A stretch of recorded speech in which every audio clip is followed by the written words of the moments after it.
बोले श्री प्राणनाथ प्यारे की जय। श्री सद्गुरु महाराज जी की। सद्गुरु श्री रामचंद्र महाराज जी आपकी सदा सदा ही जय।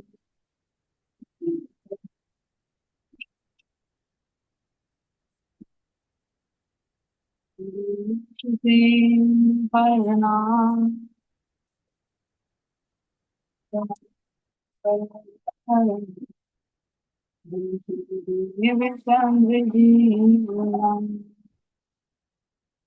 प्राणनाथ निर्मल पति फिर मेरे राज शुभ नाम। तेज कुंवर श्यामा वर्ण करो प्रणाम। फिर प्राणनाथ सत्य हो तुमसे चलत जहाँ मैं अधीन करने नहीं बावरे की माँ। बोले श्री प्राणनाथ प्यारे के धाम के धन के शुभ शुभ शाखे चरण कोटि कोटि प्रणाम। कृष्ण प्रसाद जी कृष्ण प्रसाद जी की सहयोग तो सतगुरु महाराज जी के मुख से हम सुन रहे हैं नानक चंद्र जी का प्रश्न, है ना। जो कहाँ के कृष्ण प्रसाद जी मुरली। तो किस तरह से कह रहे हैं कि मैं बगिया में पड़ा हुआ कृष्ण कृष्ण रखता था, और कैसे मुझे एक बार कृष्ण के दर्शन हुए, और फिर कैसे जो राजा राम थे, जो दुकानदार थे, प्रणामी थे, तो उनसे कैसे मुलाकात हुई। और कैसे उन्होंने कहा कि भाई अगर आपके गुरु जो हैं जिनसे आप मुझे मुजाहिद गुरु में मिलाना चाहते हो, अगर वे साक्षात परमात्मा है तो अवश्य करो, क्योंकि वे मेरे दिल की बात जाने। और यदि उनके अंदर कोई सामर्थ्य हो तो मैं उनको गुरु बनाऊंगा, नहीं तो मैं किसी इंसान को गुरु नहीं बनूंगा। ऐसे कहकर बोलोगे। तो यहाँ सुंदर साथ जी अब उनके अंदर ये तो आ गया कि हाँ है। 40 दिन का वे अनशन नहीं देते कि मैं तब तक भोजन ग्रहण नहीं करूँ, लेकिन जैसे ही उसने साधना करनी शुरू की तो गुरु दर्शन हो गए। तो पहले तो साक्षात्कार हुआ, फिर ऐसे ही कुछ दिन के बाद राजा राम के यहाँ पर आकर बैठ गए महाराज जी, और उनके साथ में दो और यानी तीन चारपाई पे बैठे हुए। तो जैसे ही कह रहे कि मैं गया, उन्होंने इशारा किया राजा राम ने कि भाई ये है मेरे सतगुरु। तो देखा रहे ये तो वही है जो मेरे ध्यान में नजर आए थे, तो तुरंत उनके चरणों में हमने और अंदर से कह रहे कि श्रद्धा पूर्ण कि जो जिनका दर्शन ध्यान में दिया वो साक्षात आ गए। और जो इन्होंने कहा था कि वास्तव में साक्षात परमात्मा है, तो वो बात मुझे सत्य नजर आई। तो तभी उन्होंने कहा कि महाराज जी मुझे ताकत दे। लेकिन महाराज जी ने कहा मैं यहाँ नहीं देंगे। अरे कुछ पाने के लिए 2 कदम चलना तो पड़ेगा। वहां प्यासे के पास आया है तो कम से कम तुम भी तो कुछ चलो। कहा कि भैया मुजाहिदपुर में आना, वहां तुम्हें ताकत।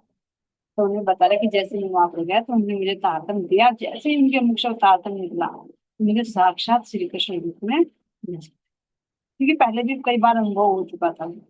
तो आगे की बात बता रही हूँ कि आगे कैसे हुआ। बता रही कि जब मैं अब तारतम मंत्र तो ले लिया, अब जब जुड़ गए तो आश्रम में जाने का भाव बना रहता है। तो कह रहे कि मैं मुजाहिदपुर आश्रम में गया और वहां पर लंगर प्रसाद चल रहा। जब भजन आरती हुई उसके बाद लंगर प्रसाद की सेवा हुई तो सब सुंदर साथ बैठ के सबके सामने पत्तल रख दी, है ना। और रखने के बाद में कह रहे हैं कि जैसे ही वो बोलता है ना, सदा आनंद मंगल में रहिए, सदा आनंद मंगल में रहिए, मार्गशीर शाही द्वारा रचित हो गई, है ना। तो कह रहे कि ये चर्चा वगैरह होने के बाद में जैसे ही आनंद मंगल बोला और सब सुंदर साथ को लाइन में बैठाकर उनके सामने पत्तल रख दी गई। तो कह रहे कि जैसे मैं भी बैठा ध्यान करने के लिए, भी भोग लगाते हैं मानसिक, भले ही लग जाए मंदिर में, लेकिन फिर भी अपने सामने जो पत्तल आई है उसको तो ध्यान करते हैं सतगुरु महाराज जी का भजन ग्रहण करने से पहले। तो कह रहे मैंने भी सतगुरु महाराज जी का ध्यान किया। तो कह रहे कि मुझे साक्षात ऐसा अनुभव हुआ, ऐसे दर्शन हुए कि जैसे श्री कृष्ण मेरी पत्तल में से भोग स्वीकार बाल रूप। तो कह रहे हैं यहाँ पर अब इतना कह रहे कि नानक चंद जीम रहा था। अच्छा सर कह रहे बाल कृष्ण आप बैठे आगे, जब बोला आनंद। कह रहे कि मैं तो भूख लगाता रहा लगाता रहा लगाता रहा, फिर सबने खाना शुरू कर दिया। और खाना शुरू कर दिया, लेकिन मेरी दृष्टि उस बालू पर ही थी। तो सब लोग उस मतलब सुंदर साहब की जिसकी भी दृष्टि पड़ी, ये कह रहे भाई ये क्यों नहीं झीलना। भाई सबने दंगा शुरू कर दिया, ये क्यों खामोश बैठा है। आखिर बात चलते चलते चलते चलते किसी ने टोका तो नहीं, तो कह रहे कि उनके पास में चले गए महाराज जी के पास में। तो महाराज जी के पास जाकर कहा कि महाराज जी सब सुंदर साथ में लंगर शुरू कर दिया, लेकिन नानक चंद पता नहीं कैसे सदमे से में बैठा है, ना बोल रहा है ना कुछ कर रहा है, एक नजर टकटकी लगाए देख रहा है। महाराज जी तो समझ गए। महाराज जी ने कहा कोई बात नहीं, तुम मुझसे मत करो, जैसे वो बैठा उसको बैठे रहने दो, वो अपने आप ले, तुम इसकी चिंता मत करो और सुंदर साथ को जिम्मा। क्योंकि महाराज जी तो देख रहे थे ना कि कौन सी लीला में खोए हुए, क्या दिखाई दे रहा है, वो खुद ही दिखा रहे थे अपना रूप। तो जैसे महाराज जी ने आदेश दिया, उनका ठीक है, जैसे महाराज जी का आदेश सराप पकड़, क्योंकि जो कह रहे वो उचित ही होगा। अब उनको छोड़ दिया। कह रहे कि जब सब जीम जाम कर उठ लिए, तो उठने के बाद में जैसे ही वो स्वरूप लोप हुआ, मतलब अंतर ध्यान हुआ, सब मैं अपनी होश में आई। कि देखा तो भाई सब उठ उठ के चल दिया, मैं जीमा भी नहीं। क्यों? क्योंकि तो उस दर्शन करने में लीन थे ना। तो कहा कि फिर थोड़ा बहुत जल्दी जल्दी दूसरा ग्रहण किया, और ग्रहण करने के बाद जब महाराज जी के पास सब सुंदर साथ बैठ गए, क्योंकि महाराज जी ने फिर बुलाया फिर चर्चा करने लगे। तो कह रहे कि जब मैं महाराज जी के पास गए, तो महाराज जी के मुख से क्या चल रही थी? परम धर्म चर्चा। कह रही हैं कि जैसे जीम जाम कर हम गए सतगुरु महाराज जी के, चलो भाई प्रणाम करते हैं, है ना। आरती के बाद भी चर्चा हुई यहाँ पर। देखो एक तरफ आहा चल रहा है, पंगत बैठी है, दूसरी तरफ महाराज जी चर्चा। ऐसा पन्ना जी में भी होता है, और अब भी होता है। कुछ सुंदर साथ जीवने में लग जाते हैं, कुछ भजन गायन में लग जाते हैं, गुणवाणी चर्चा में लग जाते हैं, क्योंकि एक साथ तो नहीं बैठ सकते सारे सुंदर साथ। कह रहे भाई जैसे झीम जाम के हमें महाराज जी के चरण लेने के लिए गया, तो कह रहे कि वहां पर क्या करे थे, उन्होंने एक चर्चा छेड़। क्या कहा? वही चांदनी चौक दिखाया थी विचित्र ही वह लीला, भोग आरोगाते समय तो बाल धूल। और जब मैं बैठ गया उनके सामने, उन्होंने जो चर्चा सुनाई, चांदनी चौक, ऐसा मानने का कि किस चांदनी चौक में तुम रहते थे, अपने उस चांदनी चौक को देखो, जिसमें झिलमिलाती चमचमाती सुंदर रंग बिरंगी रेत, जिसमें सुंदर दो नूर के फर्श, जिनकी कितनी शीतल शीतल छाया, और मंद मंद सुगंधित हवा जब बहती है, कैसे खन खन खन खन पत्तियों में टकराकर जो आवाज होती है ना, उनकी हर एक आवाज में धन्यता ही हुई। कह रहे याद करो अपने उसको। तो महाराज जी कह रहे कि जब ऐसी चर्चा की, ऐसी लीला दिखाई, तो उस लीला को सुनकर सब सुंदर साहब के दिल भर गए। क्यों? क्योंकि वो महाराज जी के महाराज जी, और वो भी अपने परम धाम में। जब उस परम धाम के उस आनंद को दिखाए ना, फिर यहाँ के दुख को दिखाए कि देखो तुम किस घर की रहने वाली, और कहाँ यहाँ माया के कीचड़ में किसी को। कि महाराज जी ने कहा किया, कह रहे कि उनकी मुखार में से भगवान से सुनकर सब सुंदर सा दिल भराए, और आंखें से आंसू बहे। तो कह रहे हैं यहाँ पर कि जब देखा महाराज जी ने कि सुंदर साथ में, तो तुरंत उन्होंने वो चर्चा को वहीं पर क्योंकि समझ रही है कि मेरी आत्मा को मैं इतना भी दुख ना दूं, उस जीव को भी इतना दुख ना दूं जिससे वो सहन ना कर सके। हाँ, लेकिन थोड़ा सा दुख देना भी दुख देना ना हो जाए, थोड़ा सा दुख दिए बिना जा नहीं होता। अगर घरों के याद ना दिलाएं, यहाँ के माया के दुख ना दिखाए जो मार, तो कैसे सुंदर सा लगता है, शायद इसी में मन में। कह रहे महाराज जी इतना तो देना ही पड़ता है, इसीलिए कह रहे कि महाराज जी ने देखा कि तुम्हें सुंदर साथ होने लगे, तो महाराज जी ने चर्चा को तभी विश्राम दिया। कह रहे कि जैसे चर्चा हुई, तुरंत दिल में ऐसी चोट लगी, ऐसी लगी कि ऐसा लगा कि जैसे कोई भोजन करते करते मुंह में से निवाला। और ये होता है जब हमारे भी कोई गहरी चर्चा चलती रहती है, मीटिंग एंड हो जाती है, तो प्यासे से रहते हैं। तो ये तो हमारी नकली है, लेकिन महात्मा महाराज जी तो असल में चर्चा करते थे, तो वो रस बंद हो जाए। कैसे? तो कह रहे दिल में एकदम ऐसा चोट लगी, ऐसी चोट लगी, ऐसा धक्का लगा कि जैसे किसी ने पता नहीं क्या छीन लिया हो, धोखे के लिए। लेकिन महाराज जी क्यों सुन सजे ऐसा क्यों? क्योंकि महाराज जी जब चर्चा सुनाते तो अपने आवेश से, अपने जोश देकर वो सुनाते, उनके रूहों के दिल में वो जोश लाते जिससे श्रवण कर, जो दिल की गहराइयों तक पहुंचते हैं।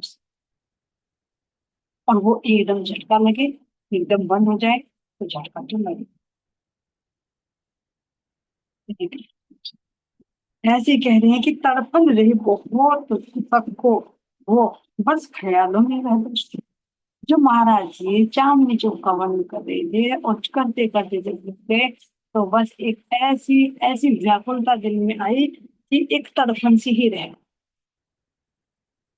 और बस ख्वाबों में वो जो वर्णन कर रहे थे वही सोता घूमते, कैसे मेरा चांदनी चौक है, कैसे आम का वृक्ष, कैसे अशोक का वृक्ष है, कैसे दो मंदिर का छोटा रास्ता है, कैसे सामने चमचमाता मेरा रंग है। कितनी सुंदर छवि इसकी, तीनों तरफ वनों की, कितनी सुंदर छवि। ये नहीं कि हरे हरे रंग बिरंगे, और कैसे उन्हें करना चाहिए, कैसे उन्हें सीखना, कैसे उन पर चढ़कर उनके जो मेहराबें हैं, 32 मेहराबें, उनमें खड़े होकर चारों तरफ का नजारा देखना, कभी चांदनी पर चढ़कर चारों तरफ का दृश्य देखना, उन लीलाओं को देख देख कर कह रहे कि बस वो ख्यालों में ही रह गया, इसका मतलब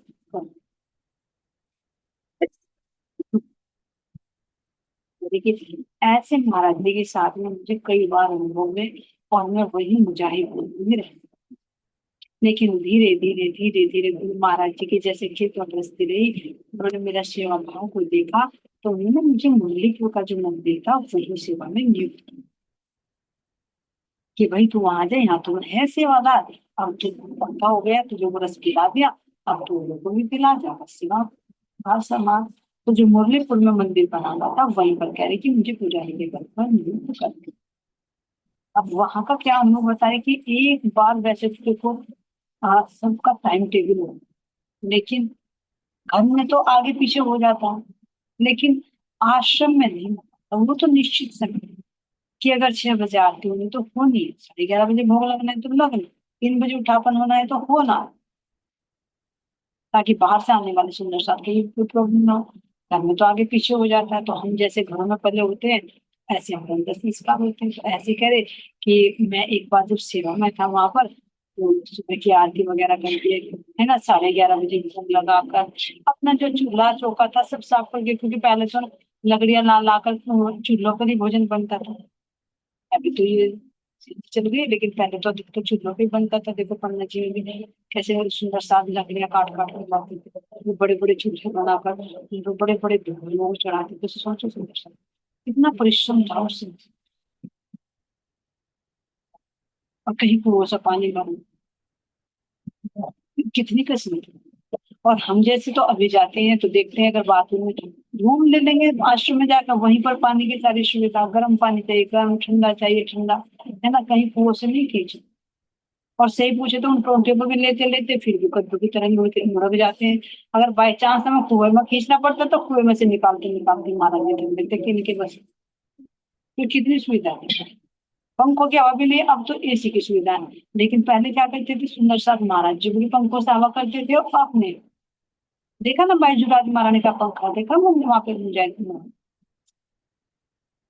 ऐसे सुंदर साहब कितनी सेवा करते थे। आंगन को, पूरे आश्रम को गोबर से लीपना, देखा ना चावली माता जब चिपक गई थी वो गोबरी तो फिर रही थी, अब वो बड़ी जेठ की दोपहरी,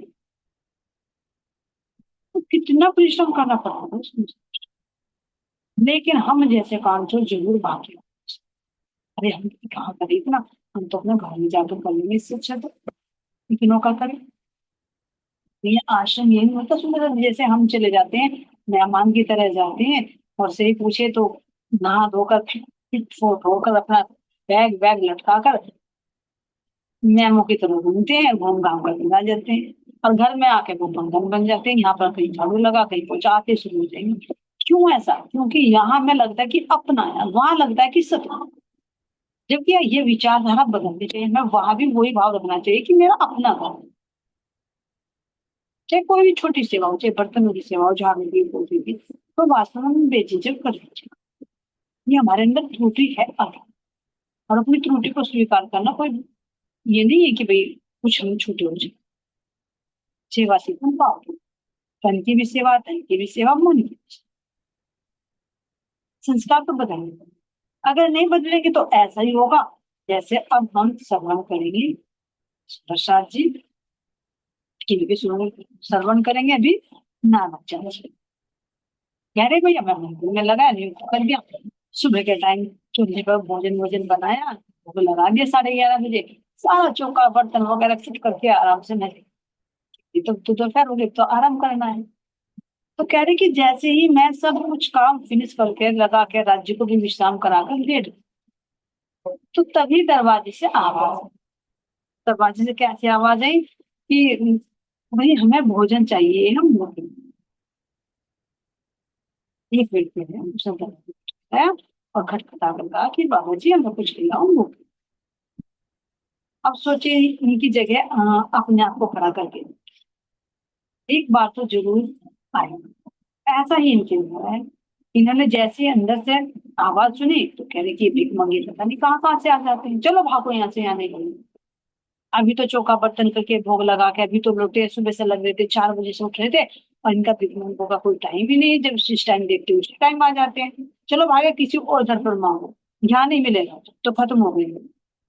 या आना है तो फिर शाम को आना, अब तो भोग लग चुका, अब कहाँ से तुझे परसों भोजन देंगे। इतना कहा, इतना कहते ही कह रहे हैं, इतना नहीं सोचा इनको, कह रहे अगर इसी इनको इतना नहीं सोचता कि भाई अब ये दोपहरी का समय है और भैया सब आराम कर रहे होंगे, जब देखते जब भी मुंह उठाकर चले। अब कह रहे कि जब मैंने इतना कहा तो कहते ही कह रहे इतना नहीं, अब क्या कहते हो, उठो एकदम। अगर नहीं है खाना तो आश्रम है, घर नहीं बाप का, अभी बना कर लो। कह रहे कि जब मैंने उसे ये कहा कि भैया तुम्हें टाइम का कोई पता नहीं है कि खाना किस टाइम आना किस टाइम नहीं, आराम करने का टाइम है, अब यहाँ खाना रखा है क्या, तो खत्म हो चुका, चलो भागो यहाँ से। कह रहे मैंने इतना कहा तो जैसे मैं लेटा हुआ था तो जहां महाराज जी की गद्दी थी, मतलब जहां सेवा पूजा पधराई हुई थी, वहीं से तुरंत आवाज, ये अगर नहीं खाना खत्म हो रहा है ना, तो कह रहा खाना खत्म हो रहा तो नहीं है तो उठ अजय, उठकर बना लो। ये आश्रम है, तेरे बाप का घर नहीं है कि भाई जब चाह जब तुझेगा। आश्रम, फिर समझो समझो समझिए, आ और श्रम कर, ये नहीं का आ और सो या आ और लेट, नहीं, आ और श्रम। आओ श्रम करो, मेहनत करो, सेवा करो, और सेवा से तुम्हें मेवा मिलेगी। तो ये महाराज जी ने ही कहा कि ये तुम्हारे बाप का घर नहीं है। सही पूछे तो एक अंदर का भी राज है। बाप के घर पे जैसे बेटी होती है, बेटा होता है, बाप के राज में ऐस कर, लेकिन जब जिम्मेदारी आ जाती है, ससुराल पहुंच जाता है, पहुंच जाती है, तो वहां आराम नहीं होता उसको। फिर तो जिस टाइम देखो उसी टाइम सेवा में हाजिर रहना पड़ता। घर पर तो कहते हैं मम्मी मैं नहीं बनाऊंगी, अपने आप बनाओ, है ना। लेकिन ससुराल में नहीं कह पाएगी, जिस टाइम भी कहेंगे उसी टाइम बना कर देना पड़ता। तो ये क्या है, आश्रम यहाँ अब आत्माओं का ससुराल है। तो तभी तो कहा तेरे बाप का घर नहीं है कि तू यहाँ आराम करेगा, ये तेरा ससुराल है जहाँ तू रह रहा है। तो यहाँ जो भी आएगा ना भैया मेरे रिश्तेदार, उसे तो तुझे दे दे। तो महाराज जी ने तुरंत कहा। तो कह रहे इतनी आवाज सुनते ही तो मेरी आंख पटाखा से खुल गई, जहां मैं लेट रहा था लेटे लेटे बिस्तर से एकदम खड़ा हो गया। किसने कहा ये, लेकिन जब देखा तो ये तो आवाज किधर से आई, पता तो लग जाता है जब आवाज आती कि किधर से आवाज आई है। तो देखा तो ये तो पधरोनी में से आवाज आई जहां महाराज जी पता, समझ गए ये महाराज जी की डांट है, किसी और की नहीं है, ये तेरे से गलती हुई है। तो कह रहे यहाँ पर आंख लाल दिखी फोटो में, और चेहरे पर था क्रोध आवेश, प्रेम आवेश नहीं, सुंदर शाह जी, क्रोध का आवेश था महाराज जी के अंदर। जब उन्होंने सबूत को देखा तो समझ गए कि ये महाराज जी ही क्रोधित हो रहे हैं, क्योंकि तूने यहाँ पर गलत कार्य करते हैं, गलत शब्द बोलते हैं। आश्रम में कोई किसी भी वक्त आए तो उसी समय उसको सेवा में हाजिर रहना चाहिए। तो कह रहे कि जैसे मैंने महाराज जी को देखा तो उनके अंदर मुझे उनके उसी स्वरूप पर क्रोध का आवेश दिखा कि ये तो तेरे से दूर है। इस प्रकार का देख करिश्मा, हुकुम न मालूम कहाँ था ढेर। भाई मेरे में इतना डेट कहाँ था, मेरे में इतनी हिम्मत कहाँ थी कि मैं उनका हुक्म ना मानूं। तो जैसे ही महाराज जी के स्वरूप को देखा, क्रोधित चेहरा देखा, तो तुरंत उठकर भागा गेट की तरफ। और गेट खोला, देखा तो भाई कौन है, तो वो तो कोई मिला ही नहीं। अब सोचा अब तुम्हारा, अब तक तो गलती माफ हो जाती, मान लीजिए तू चला जाता, बनाकर खिला देता तो, लेकिन अब वो कहाँ गए, कहाँ चले गए? इधर उधर ढूंढा, काफी देर तक भागा भी, भागते ही देखा तो जाते हुए खैर नहीं से, तुरंत भागा, भागकर पकड़ा, पकड़कर हाथ जोड़कर कह रहा भैया आप आ जाओ आश्रम में, तुझे खाना खिला। कह रहा भैया क्या हो गया, क्या हो गया? अरे भाई गलती होगी तू आ जा भाई, मैं तेरे हाथ जोड़ू पैर पकड़ू, तू आ जा, मेरे से गलत हो गया तो, क्योंकि दिख रहा है पीछे का डंडा है। ये जीव का अहंकार होता है, सुना। इस जीव पर इतना अहंकार होता है, जिस पर इससे पीछे की मार नहीं पड़ती ना, तब तक ये सुधरता है। हम भी तो कभी कभी कर जाते हैं ना, देखो अपने आप को, घर में भी कर जाते हैं, अरे कोई मेहमान आ गया, चल अब तो चाय नाश्ते में काम चल जाएगा, क्योंकि 2 घंटे बाद तो भोजन बनेगा ही। अरे क्या पता उसे भूखा है, उसको सुबह का खाया हुआ, किस समय का खाया हुआ, उससे भोजन तो पूछ लो। तो ये हमारी त्रुटि निकाले सुनिए, कोई ये कहानी किस्सा नहीं है, ये हमारी त्रुटि दिखाने के लिए। ये जरूरी नहीं कि भाई वो तो आश्रम में रह रहा था। महाराज जी कह रहे कि जहां तुम्हारा व्यवहार सुधर जाएगा, वो घर ही तुम्हारा आश्रम बना है। फिर आश्रम में जाने की जरूरत है, मंदिर में जाने की जरूरत नहीं है, अपने घर को ही मंदिर, अपने घर को ही आश्रम। तो ये हम भी ऐसा ऐसा कर जाएंगे, तो महाराज जी सख्त निर्देश दे रहे हैं कि ऐसा नहीं, अपने घर से भोजन के समय पर भूखा नहीं जा। और कभी कभी ऐसा हो जाता है, भोजन के समय तो है ही कंपलसरी, कभी कभी ऐसा भी हो जाता है समय नहीं होता भोजन का, लेकिन दूसरे को भूख लग रही है तो उसको तब भी देना चाहिए। कहा ना कि कोई अपने घर से भूखा चला जाए तो वो अपने पाप छोड़कर जाता है, और यदि हमारे घर से कोई पेट भरकर भोजन करके जाए तो वो हमारे पाप लेकर जाता है, बिल्कुल दे देता है। कहते हैं ना असली हवन तो यही है, एक तो अग्नि में डाल ले, एक इंसान के अंदर भी जठर अग्नि होती है, उस जठर अग्नि में जब वो भूखा है उसको तुम भोजन दोगे तो सही पूछे तो वही आहुति है जिसको अंदर बैठे है नारायण की चेतना है, उसको तृप्ति हो रही है। तो एक बार अग्नि में होम किया हुआ पहुंचे या ना पहुंचे, वो सुहा किया हुआ पहुंचे या ना पहुंचे, लेकिन जिस जीव ने उसको ग्रहण किया है, उसको जो तृप्ति मिलेगी, वास्तव में उसके अंदर से तो पॉजिटिविटी विचार। और अगर कोई भूखा है तो देखिए कितना कहते हैं कि एक कहे, चाहे कहे ना, लेकिन दूसरे के सामने जरूर कहेगा भैया हम वहां से आए थे, भूख लग रही थी, बस उसने फॉर्मेलिटी कर। ये देखना, भूख एक ऐसी चीज होती है, कहते हैं ना भूख, भूख तो ऐसे ऐसे पाप करा देती है जिसको कहा नहीं जाता, पेट सबसे, भूख सबसे बड़ी रोग है। तो उसके अंदर से भी नकारात्मकता निकलेगी, फिर दूसरा वो दूसरे के सामने कहीं बिना भी नहीं रुके। और ये त्रुटियां अनजाने में हो जाती, कभी कभी तो कोई तो हो ऐसा कह देता है कि हाँ भैया भोजन खाएंगे, बना लो हमारे लिए। कोई कोई ऐसा होता है जिसका नेचर होता है चाहे भूखा भी क्यों ना हो, वो कहेगा अरे चलो भाई रहने दो, कोई बात नहीं, भूख नहीं है। और भले ही वो भूखा हो, अगर नेचर समझ ले कि नहीं कह रहा और हमें पता भोजन का, इनडायरेक्ट रूप से पूछ ले भाई किस टाइम भोजन किया था, वो अपने आप बता देगा भाई सुबह करके आया था, हाँ तो ठीक है, तो इसका मतलब दोपहर का भोजन चाहिए इसको, अगर वो 3 बजे आ रहा है, 4 बजे आ रहा है, इसका मतलब भाई सुबह से निकला हुआ घर से तो सुबह किया होगा ना, दोपहर में तो नहीं किया होगा। अगर रास्ते में खाया होगा तो वो खुद बता देगा नहीं भाई मैं रास्ते में खाकर आया हूँ। तो इस तरह से डायरेक्ट ना इनडायरेक्ट रूप से हम आइडिया लगा सकते हैं। और अगर नहीं करना होता तो उसका भी आइडिया फिट कर लेते हैं। लेकिन उसमें तो हम परफेक्ट हैं, जान बचाए तो कि नहीं अब क्या करेंगे, भोजन 2 घंटे बाद भोजन बन जाएगा, या फिर का अभी तो बनाकर खाया है भाई, ये वो नहीं है, वो नहीं है, ये नहीं, सो बहाने। तो महाराज जी सीधे डांट रहे हैं। तो कह रही है कि मैंने क्यों उनको तुरंत बुला कर लेकर आया, पैर तक पकड़ कि आओ भाई, बिना भोजन करे मैं आपको जाने नहीं दूंगा। तभी उठे, फिर दोबारा से चूल्हा जलाया, फिर सब्जी बनाई, फिर आटा गूंदा, फिर बनाकर उसको दिया। अगर महाराज जी ना डांटते, ना वो आवाज आती, तो वो गलती हो गई। इसी तरह से सतगुरु भी हमारा मार्गदर्शन ही करते हैं, ये बीतक सुनाकर भी हमारा मार्गदर्शन ही करते हैं। तो कह रहे उसी दिन से मैंने अपने पल्ले में गांठ मार बांध ली, मतलब गांठ मारने का मतलब अपने हृदय में ही पक्का कर लिया कि कोई भी आश्रम में किसी भी समय आएगा, उसको मैं बिना भोजन के जाने नहीं। और ये देखा है, आश्रमों में नहीं कोई आश्रम, हम भी कई जगह गई, यहाँ एक बार यहाँ पर गए थे शहर में, पहली बार ही गई थी मैं पानी लेने के लिए, इंचुरी रतन। वहां भी गए, मतलब गया टाइम था, भोजन का टाइम नहीं था, लेकिन फिर भी उन्होंने बहुत आवभगत करी, आराम बैठाया, चाय नाश्ता कराई, भोजन के लिए भी पूछा। ऐसे हमारे शेरपुर में भी कभी भी जाओ, है ना। और चंडीगढ़ की तो कुछ पूछो नहीं, सदानंद महाराज जी का तो वो था आश्रम, और मेरी बेटा भी माता छोटा, जब हम लेकर गए वहां पर, तो वे जो सेवा में थी, सही पूछे, इतना आवभगत की सुंदर साथ जी, उसको कह नहीं सकते। गए भी, फिर वहां पर रात को ठहरे भी, रात का भोजन भी, फिर दूध भी। फिर सुबह जब हमें 4 बजे हमारी ट्रेन थी, 4 बजे ही उठकर उस बंदी ने, यकीन मानना, 4 बजे ही उठकर उसने पराठे बना कर दिए हमको, खिलाए भी और पैक करके भी। तो वो भी तो आलस्य कर सकती थी, सोचिए इस बात की।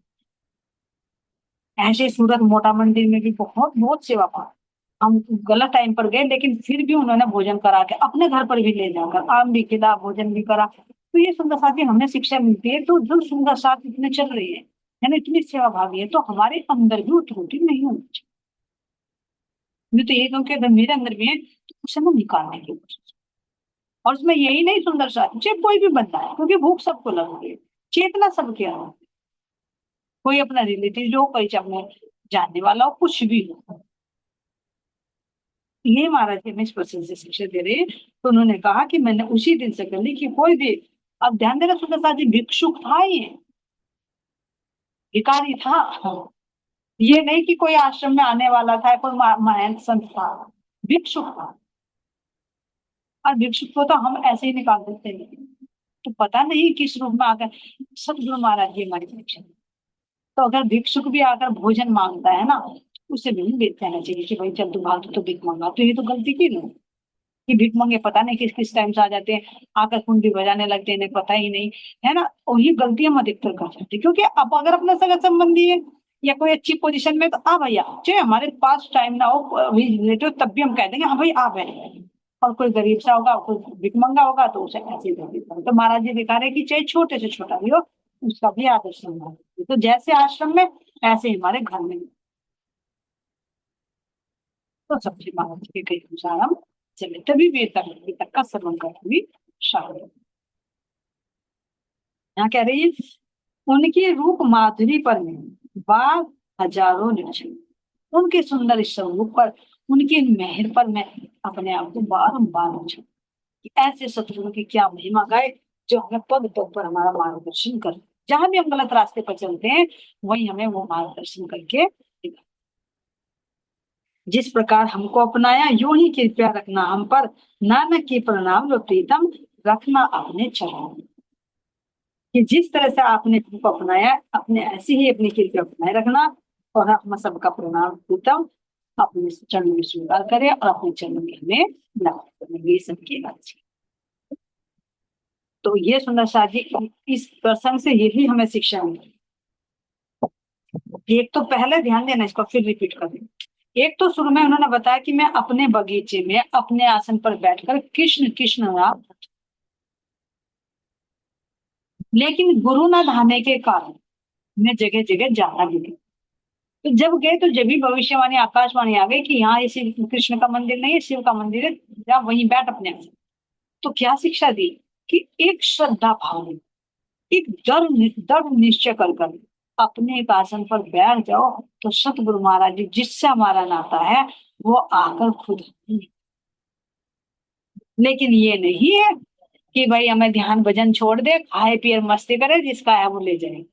नहीं, हुक्म के सिर देश पे बैठ ना सके, करना तो जरूर पड़ेगा, बिना करे तो यहाँ कुछ नहीं मिलेगा, करना नहीं। करो जितना भी कर रहे हो, लेकिन एक ना एक दिन सतगुरु आकर जरूर मिलेंगे, हाथ जरूर। तो ये हमें हमें इस शिक्षा मिल रही है। और दूसरा सुंदर साथी, जब इन्होंने कहा कि मैंने 40 दिन का नियम लिया, समझे? तो कोई भी हम करते हैं, कोई भी संकल्प लेते हैं, जैसे हमारे सतगुरु धनी देवचंद जी ने लिया था कि 14 वर्ष तक, वैसे उन्होंने लेते हैं, लेकिन 14 वर्ष तक लगातार भागवत सुनी। तो उन्होंने ये नहीं कहा था कि मैं 14 साल तक सुनूंगी। उनका यह था कि जब तक मुझे परमात्मा नहीं मिलते, तब तक मैं भागवत कथा श्रवण करूंगा, यानी वो व्रत, वो नियम ले लिया। और जब नियम ले लिया तो भले ही 14 साल लगे, 14 में 18 भी हो सकते थे, लेकिन जब तक वे रुकने वाले नहीं थे, जब तक दर्शन नहीं हुआ। इसीलिए तो बीच बीच में कठिन प्रश्न मिले। तो कोई भी हम दृढ़ संकल्प ले तो सतगुरु महाराज जी उसको अवश्य पूर्ण।